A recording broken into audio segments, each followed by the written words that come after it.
Alright guys, I couldn't even wait to get this thing in its proper location. Still right here on the floor next to the box, and yeah, I got the Saturn hooked up to it, one of the Parodius games in here, and it's looking fantastic. I need to tweak it a little bit. I didn't realize that the settings were going to be so in-depth here. That button over there, it's got the warning, the overload and no burst. If it's too bright, the overload will come on and let you know that it's going to, if you keep it like that, going to shorten the life of the tube. And it just doesn't look good anyway. But right now the picture looks pretty good on it. Maybe it's a tad bright. I could tone it down a little bit. But I didn't realize that the settings right there, you can see one of the lights on, the bright light.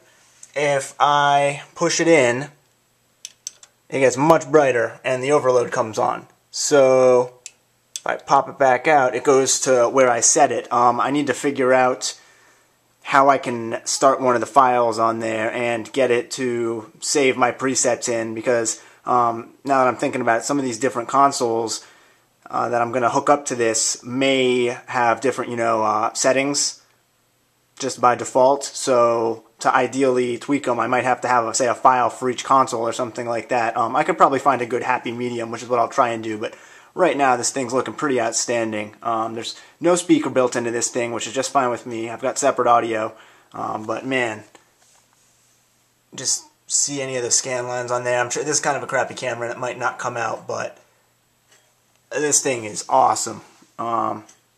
Yeah, like I said, it's just going to take a little while with these settings messing around.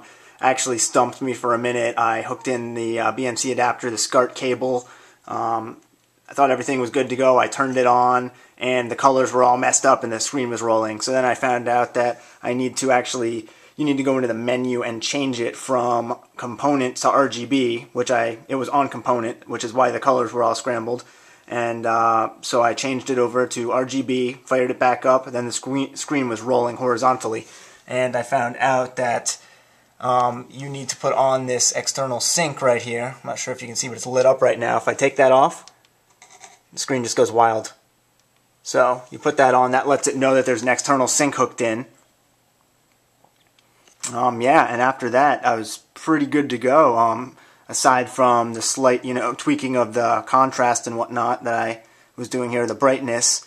But the colors themselves look really good. So, again, happy about that. There doesn't seem to be any major geometry issues. The convergence is right on.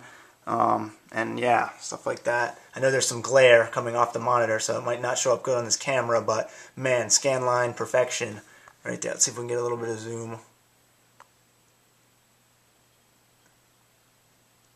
Pretty nice, I must say. So yeah, I've got a couple more SCART cables to pick up for some consoles, and a couple consoles I need to get RGB modded. But yeah, I was messing around with S-Video and all that stuff, and RGB for the price of this stuff these days, that's the biggest bang for your buck by far. Most systems are actually RGB or SCART cable friendly. You don't even need to do any modifications, just buy the cable and you're good to go. So the few that aren't, though, the PC Engine models, the Nintendo 64, and the original Nintendo and the Famicom are ones that come to mind that you need to do modifications to get RGB out of. But yeah, pretty much everything else good to go with. The Mega Drive, Master System, Saturn, Super Nintendo, Neo Geo, all that stuff. So yeah.